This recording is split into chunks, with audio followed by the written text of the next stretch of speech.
Good morning and welcome to the National Newspaper Publishers Association's Let It Be Known. I hope everybody made it back from their holiday travels. It was such a mess in the traffic and the weather, but hopefully everybody got back safely, or maybe they just stayed home, perhaps as they should have. This morning, three Palestinian students was shot in Vermont, and a suspect was captured early this morning. A hate crime is what some authorities are saying. They have not officially said it, but we'll have more details on that. Derek Chauvin, the officer who not shot, I'm off to a horrible Monday start, am I? The officer who was responsible for the murder of George Floyd was shanked in prison, and his family is upset because they say, as of even this morning, uh, they have not been contacted by prison officials, and his situation was um, said to have been grave at one point, with doctors performing life-saving surgery on the former police officer. Got more details on that and what his family and lawyers had to say. California has a new law requiring K to 12 students to learn media literacy. You heard it right, media literacy. You know, it's so much misinformation and disinformation. Hey, California says we want y'all to get it right. And Axel Foley is back. Yep, you know who Axel Foley is, right? The Neutron Dance, Eddie Murphy, Beverly Hills Cop 4 will be hitting the big screen and Netflix real soon. We'll tell you about that. And a new tribute to the late Tina Turner unfolds as she gets an honor bestowed upon only a few, and we'll tell you what that is this morning. But first, a suspect has been arrested indeed in the shooting of three Palestinian college students in Burlington, Vermont, in a case that has gained national attention, global attention, really, and concerns about rising levels of hate crimes since the Israel Hamas war erupted. Jason J. Eaton, 48 years old, was arrested uh, near the scene of the attack. The Burlington Police Department said in a news release. Authorities said that Eaton lives in an apartment building in front of the shooting scene, and a search of his home uncovered vital evidence that gave investigators, quote, probable cause to believe that Mr. Eaton perpetrated the shooting. They have not detailed what charges that he's facing, but a police statement that announced his arrest described the case as three incidents of aggravated assault. Of course, CARE and other organizations are pushing for hate crime charges to be leveled against this man. Apparently, these students were just minding their own business. This perpetrator appeared to have, according to various reports, appeared to have been annoyed that they were Palestinian individuals who appeared to be speaking, as he put it, in a different language, which set this guy off on his racist rampage.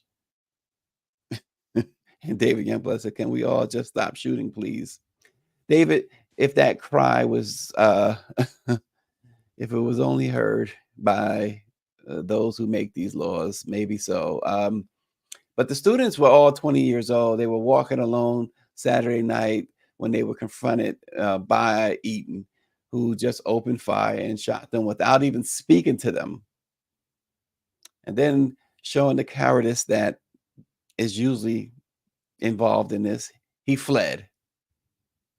Two of the students were in stable condition over the weekend, but the third received much more serious injuries, according to law enforcement. But they did say that that they were hopeful that this would not lead to any loss of life here. But they were shot in the torso and lower extremities.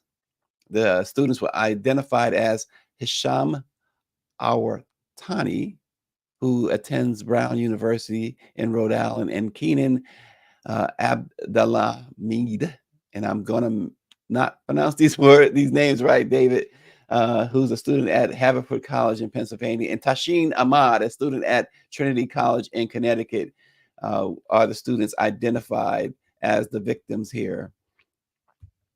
And once again, since what was it, October 7th, when Hamas uh, launched that ungodly attack on those civilians, and then Israel has retaliated and has caused a lot of uproar in how they have gone after not Hamas or just Hamas, but everyday Palestinian people, and really giving rise to more and more arguments about the U.S.'s support of Israel and as many say, the occupation of Palestine for all of these years. And so this has only escalated. There was a incident at a high school in New York, Hillcrest High School, on uh, last week. Can't get it right, folks. Last week, in which they had a teacher was surrounded by students because the teacher had posted online these pro-Israel comments, including comments that appear to show her uh, without compassion for uh, Palestinian babies and the innocent Palestinian individuals. They were surrounded. A riot broke out at Hillcrest High School in Queens last week, and Mayor Adams said that this cannot be tolerated. It was an unfortunate incident, and it does not reflect New York City, according to the mayor, who happens himself to be in a whole lot of hot water. But we're not going there this morning. Um, Eric, Officer Eric. Wow. Austin is watching this morning. Austin and I had a good time after he made me walk 13 miles to get to him up a hill in Southeast DC on Saturday, but it was well worth it. Austin is involved in a program that really helps community kids, underprivileged kids, and I'll tell you what, these kids were absolutely adorable, to say the least. They were they were really excited about the prospect that Austin and his group are going to be taking a group of them to Madagascar next summer. And so, good job by Austin Cooper. Always a community-minded man. But I'm not going to forget those 13 blocks that he made me walk. Not going to forget it. 13 block uphill. Where was my where was my car, Austin? No, nonetheless, my wife will say, "Well, you got your steps in. Be happy. You got some steps in." Anyway, as we move on this Monday morning, it's Monday morning, and it was a long weekend, so we kind of got to shake the. Austin's asking, "Did I sing 'We Shall Overcome'?" No. And Bobby Henry is asking Austin whether or not you need a chaperone for Madagascar. No, Austin is beyond the age of chaperoning, Bobby. No, but you got to invite Bobby now, Austin. See, we've talked it up. He's going to Austin's probably been to just about every nation in Africa by now. Suspender wearing black man that he is. Derek Chauvin was shanked over the weekend as his family has been extremely angry, voicing their anger all weekend long that the prison has not alerted them to anything, has not allowed them to speak with him. Well, welcome to the real world, Chauvin family. This is what happens, unfortunately, when listen, I'm all for the incarcerated having rights. I don't care what anybody says. You can argue with me forever, but I think they should be treated, anybody incarcerated should be treated like human beings by the Department of Corrections. But at the same time, Um, I don't think many are shedding any grief over Chauvin.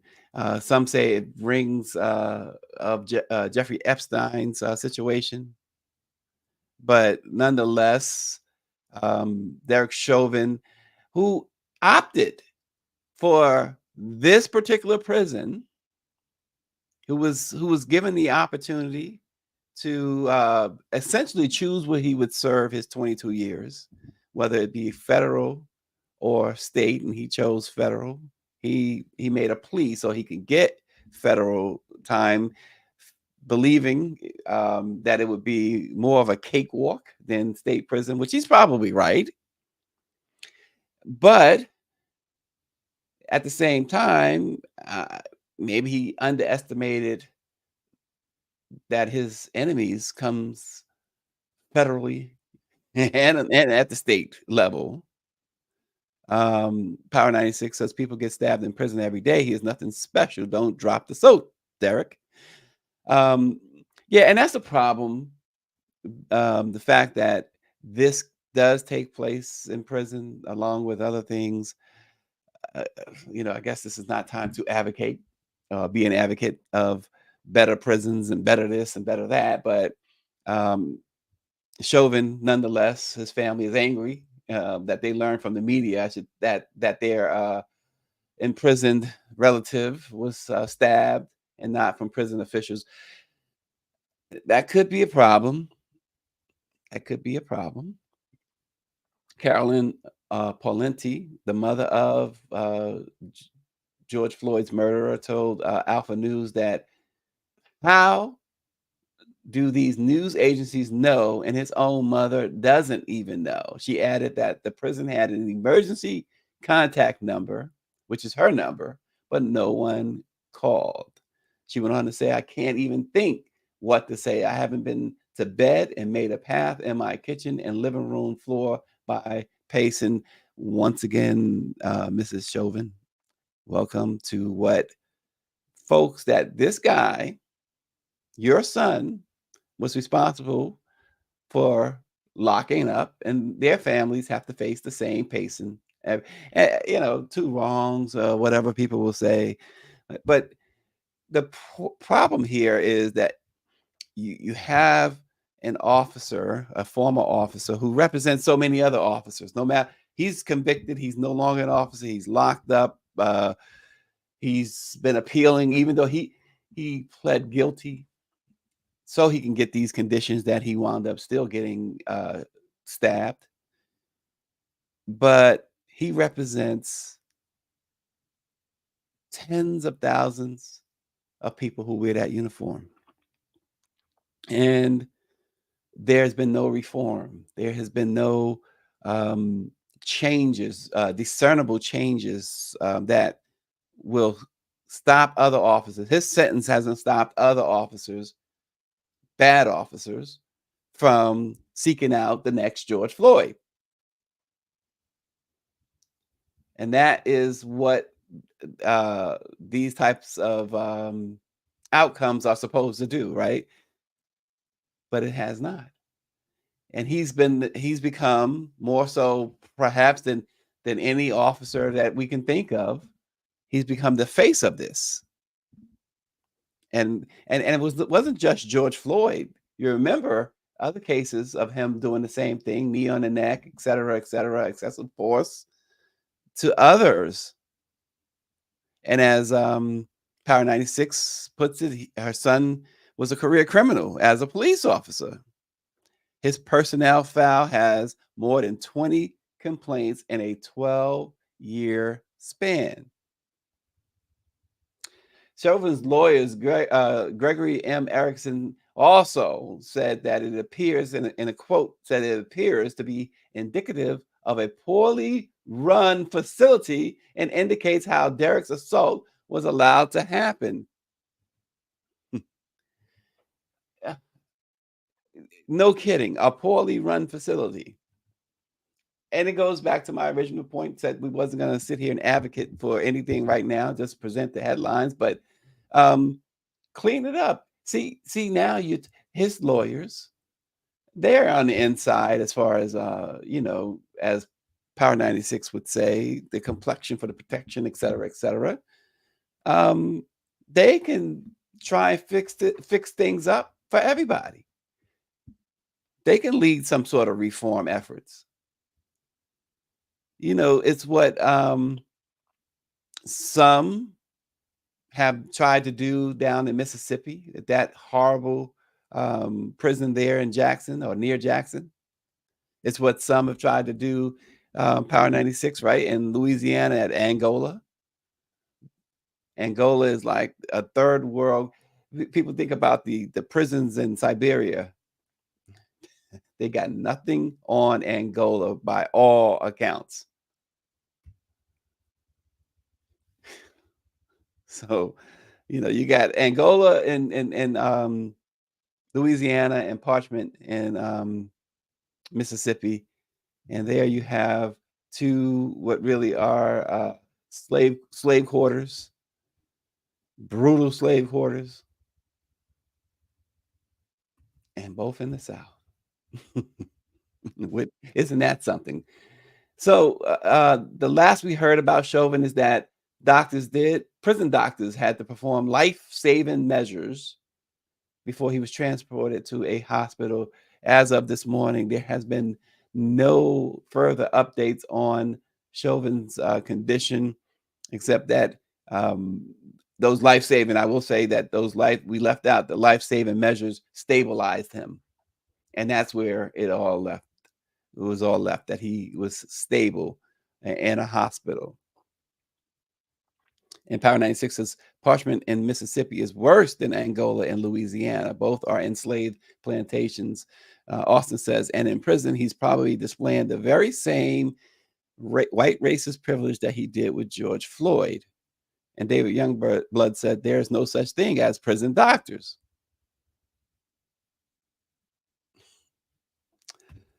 Well, again, the latest is that he is stabilized at a hospital that they have not said which hospital, but he is now in a hospital. And the reports out from the prison officials was that quote unquote prison doctors did life saving measures on him. And David says there are no such thing as prison doctors.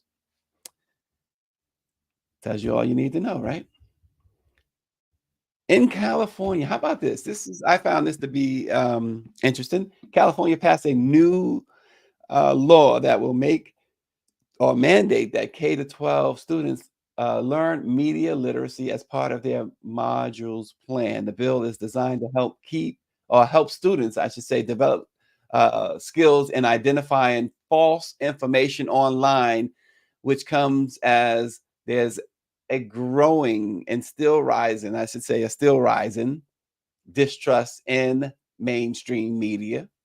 The law, bill number 873, was signed by the governor, Gavin Newsom, and it requires media literacy content to be incorporated into math, science, and history and social science curriculum. It begins on January 1st, 2024. It was introduced by Assemblymember Mark Berman, who's a Democrat that represents San Mateo County in Northern California. Berman highlighted the importance of integrating the course into the school syllabus. He said that teaching media literacy is a key strategy to support our children, their families, and our society that are inundated with misinformation and disinformation and social media networks and digital platforms. Of course, Twitter's about to totally implode with what Elon's got going on.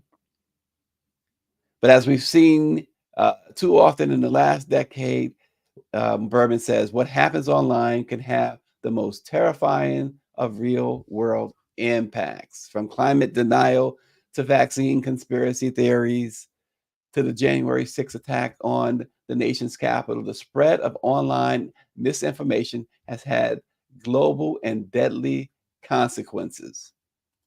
Wow. And thus, the new California law on media literacy. I'm all for it. And it's Power, Power 96. Now, that is news that I can use. The misinformation is at an all time high. Media literacy is needed. And I miss Bobby Henry's comment on Derek Chauvin. I'll just go back only because he is the publisher of the West Side Gazette. Chauvin would be housed in a special section of any prison that would be standard practice for quote special people. Prisoners have their own justice system, and it's not just us. Absolutely. But misinformation, yes, Power 96 media literacy is needed. I'm all for it. If I think what that accomplishes is a lot of things. If it's taught correctly, it helps to keep the young ones from doing what uh, maybe they'll teach the older ones doing what others are doing. And truth be told, somebody used to say that all the time. Truth be told, that I think it would lead to more people recognizing all the more the importance of the black press, because we do everything in our power to avoid misinformation and disinformation. Facts, just the facts. Who said that? Joe Friday. All right. So, in lighter news this morning, who's ready to do the neutron dance again after all these years? Eddie Murphy's Axel Foley is back in a first look photo of Netflix's Beverly Hills Cop 4. Empire magazine unveiled a first look photo of Beverly Hills Cop 4, also known as Beverly Hills Cop Axel Foley. That's going to be the name of the new movie, Beverly Hills Cop Axel Foley. The images seen of Eddie as Axel Foley dressed in a Detroit Lions jacket while he addresses a pair of cops advancing toward him. This is all from the latest installment of that series. When Eddie came out with Beverly Hills Cop, he was the unquestioned box office draw in Hollywood. He was at the top of not only his game, but he was at the top of Hollywood.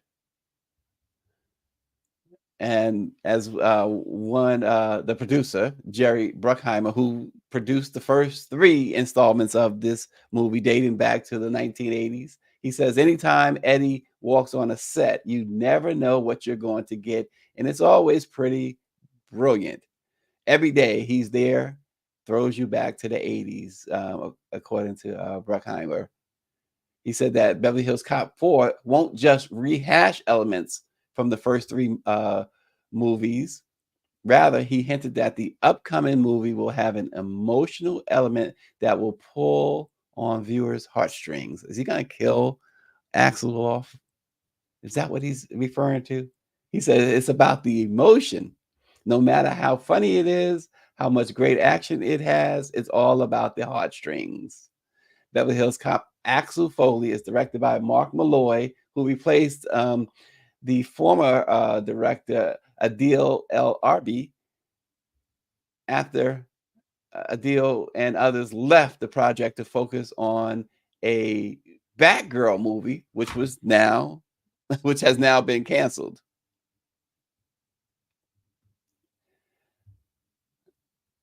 The script is written by William Bell, Tom Gormican, and Kevin Eden.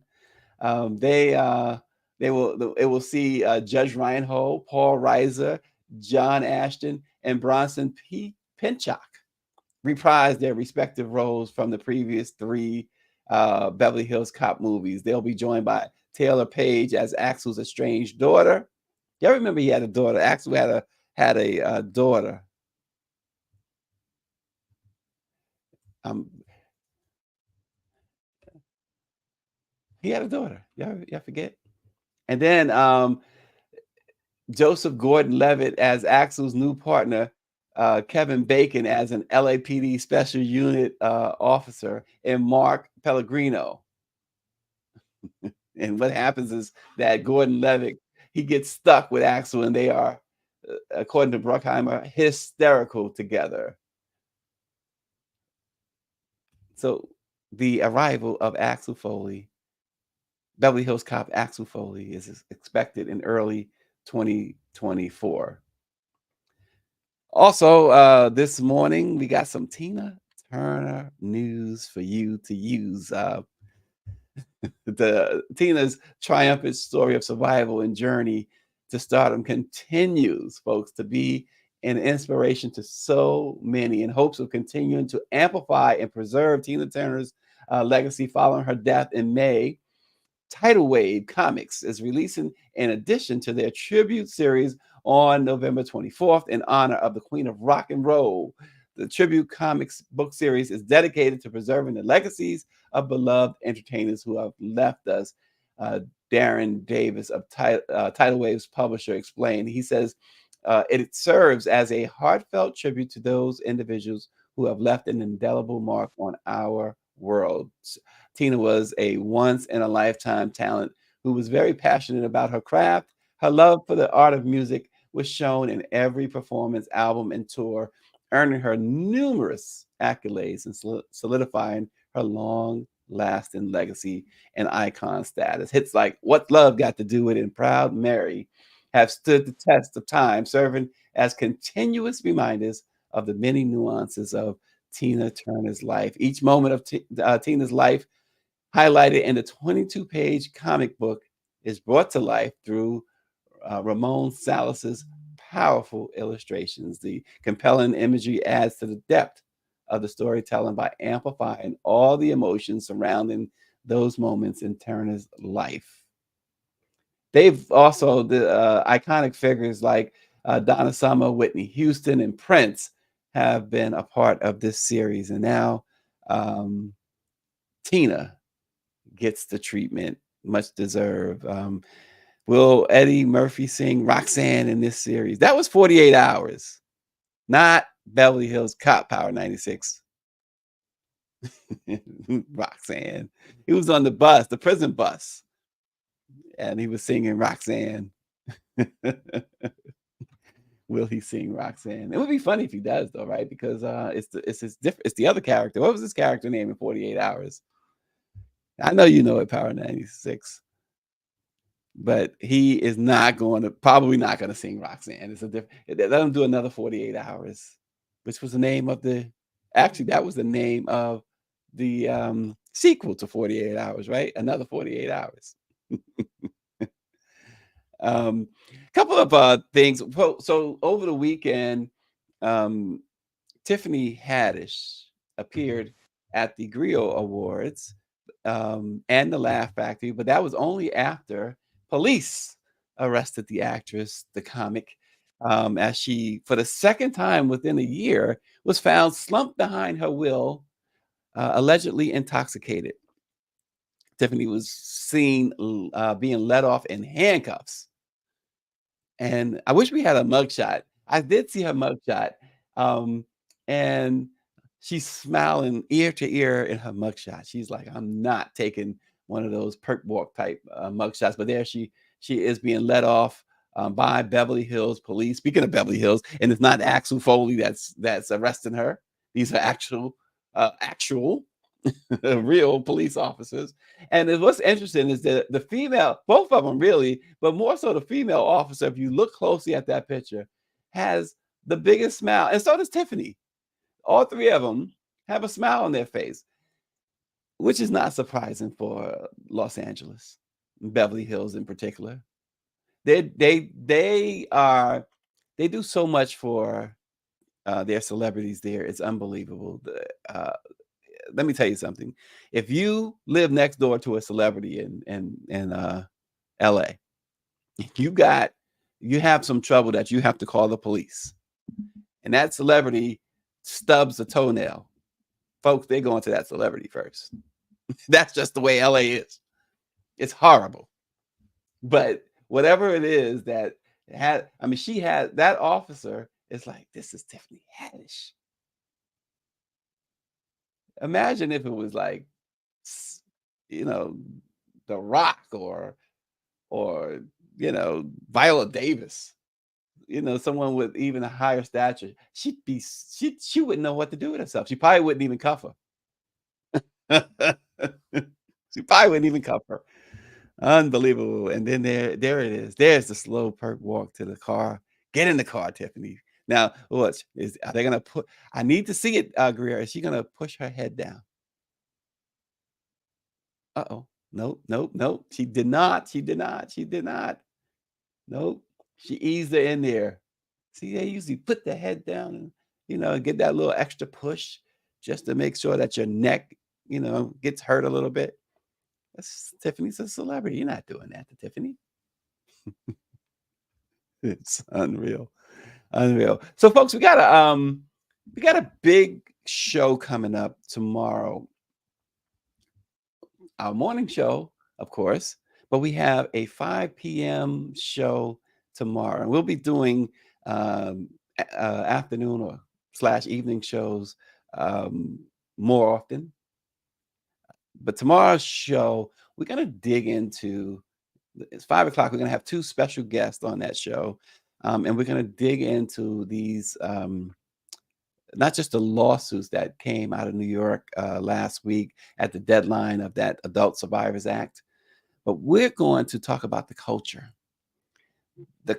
of hip hop, the culture of music and entertainment that has allowed, and again, I just got to make it clear, we're not saying anybody's guilty, but that has allowed behavior to go on in a manner that we now saw in the last year alone. And it's 2,600 lawsuits about sexual assault and sexual harassment, many of that in the entertainment industry. And that was only in New York, 2,600 because of that look back window, that 1 year look back window. But we're going to talk about that. We're going to have an in-depth conversation tomorrow with two special guests on that topic, and I think it's shaping up, at least anyway, to be a very valuable conversation, a very in-depth conversation about the culture that has permitted this to go on so long. We're not talking about Me Too. We're talking about a culture that needed and still does need um, a cleansing. This, for lack of a better term, it needs a cleansing. Join us tomorrow at 5 o'clock p.m. Eastern Time, and I think you'll enjoy the conversation. And we certainly encourage your comments, your questions during the show, so that we can tackle those as well. So join us not only tomorrow morning at our regular time at 7:30, but at 5 o'clock Eastern Time for a special on that situation, the culture in the hip hop industry and in entertainment in general. Look forward to uh, seeing you then, 5 o'clock Eastern Time tomorrow. And of course, the regular time again at 7:30. And Power 96 says that he will be present. That is happy hour. And that's my point, because I shouldn't say it out loud because Greer will stop me. I'll have my scotch next to me. Um, and Power 96 is already chiming in that it all changed with Gangsta Rap. Well, it might even go deeper than that, but we'll see. Join us tomorrow. Thanks for watching. We'll see you then.